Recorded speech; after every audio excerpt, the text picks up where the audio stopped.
What happened to your phone, you said, sir? My mom was playing with it and she broke it. Like as she was playing the game, it fell on the floor.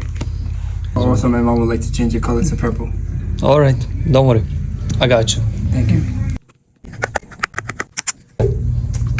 Wow. Dele usted. Dele usted. No quiero tirar, pónsela ahí, me van a coger.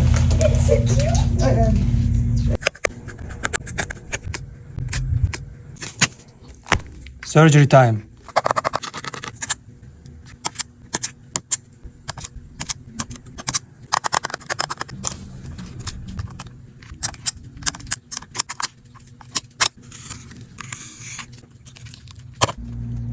Your phone is ready, sir.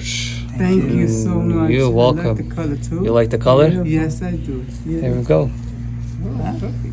Thank you very much. You're welcome. Thank you, sir.